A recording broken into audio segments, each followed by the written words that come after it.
ভিডিওটি খুব দ্রুত খুব শীঘ্রই আপনারা পেয়ে যাচ্ছেন আমাদের মিস্টেরিয়াস স্টুডিও চ্যানেলে, ইউটিউব চ্যানেলে। এই ভিডিওর মধ্যে অনেক কিছু বিস্তারিত আমাদের বডির মধ্যে, যে বডিটার মধ্যে যেই 7টি আসমান আছে, এই 7টি আসমানের কিভাবে 7 আসমান বিন্যস্ত হয়েছে, 7টি এই 7 আসমান আমরা এক জায়গায় বসে থেকে পরিভ্রমণ করব কিভাবে, এগুলো সব বিস্তারিত তথ্য এই ভিডিওর মধ্যে দিয়ে দিয়েছি, আপনারা পেয়ে যাবেন ইনশাল্লাহ। পুরোপুরি ভিডিওটা দেখবেন এবং যদি কোনো প্রশ্ন থেকে থাকে আপনারা জানবেন। আমাদের মারেফতের জগতে কোরআনে বারবার কিন্তু বলছে যে 7টা আসমানের কথা, 7টা আসমান।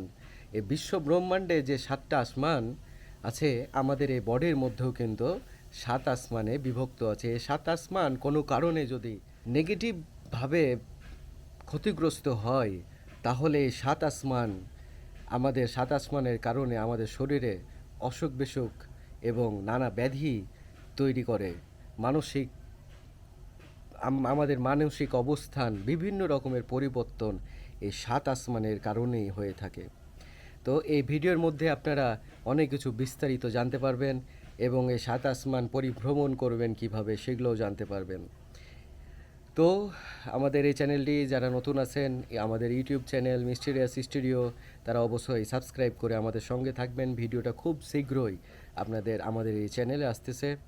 আর এই দারবেস্থানে আমরা, এই যে এখন দারবেস্থানে বসে আছি, ধ্যান চর্চা কেন্দ্র এটা, এবং দারবেস্থানের এটা হচ্ছে আমার ধ্যান করার স্থান। এই আম গাছটা যেটা দেখছেন, তো আপনারা যারা এখানে সৎকা পৌঁছাতে চান, যারা আরও এখানে অনেক কাজ আছে, 2 লক্ষ টাকা আমার ঋণ হয়েছে, সেই ঋণগুলো শোধ করার জন্য যারা সাদকা করতে চান, তাহলে আপনারা 01400604111 আমার এই বিকাশ নাম্বারে আপনারা বিকাশ করে আপনাদের সাদকাগুলো পৌঁছাতে পারবেন। তো ঠিক আছে, ভালো থাকবেন, সুস্থ থাকবেন, আমাদের জন্য দোয়া রাখবেন, আপনাদের জন্য দোয়া থাকলো। আল্লাহ হাফেজ। জয় গুরু।